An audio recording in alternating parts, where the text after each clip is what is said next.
जिल्हाधिकारी यांची शिखर शिंगणापूरमध्ये आज यात्रा नियोजन बैठक।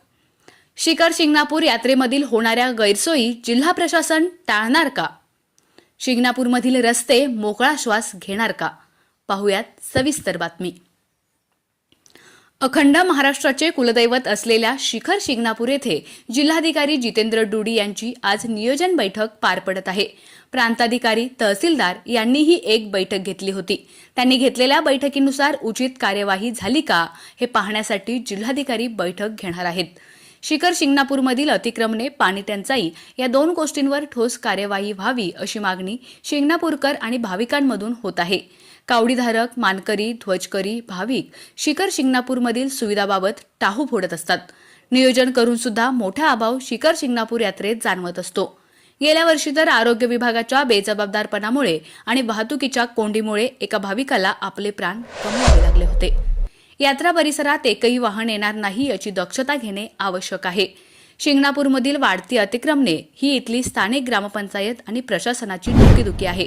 सर्वजण एकमेकांकडे बोट दाखवत असून या एकंदरीत सर्व गोष्टींकडे सार्वजनिक बांधकाम विभाग, जिल्हा परिषद, शिखर शिंगणापूर ग्रामपंचायत देखील डोळेझाकपणा करत आहे। प्रांताधिकारी यांनी घेतलेल्या यात्रा नियोजन बैठकीत विविध प्रकारच्या सूचना देऊनही अद्याप परिस्थिती काही बदललेली दिसत नाही।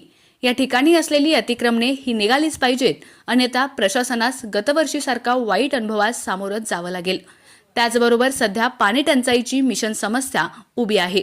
सुमारे 10-12 लाख यात्रेकरूंना केवळ टँकरने पाणी पुरवठा करणे सहज शक्य होणार नाही। त्याशिवाय प्रशासनाने टँकर दिले तरी स्थानिक ग्रामपंचायत हातवर करत आहे।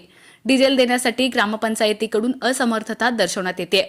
गतवर्षी यात्रेमध्ये अनेक लोकांनी फिरून दारूची अवैध विक्री मोठ्या प्रमाणात केली होती, त्यामुळे यात्रेस गालबोट लागले होते। यावर्षी पोलीस प्रशासनाकडून हे आणखी एक आव्हान असणार आहे।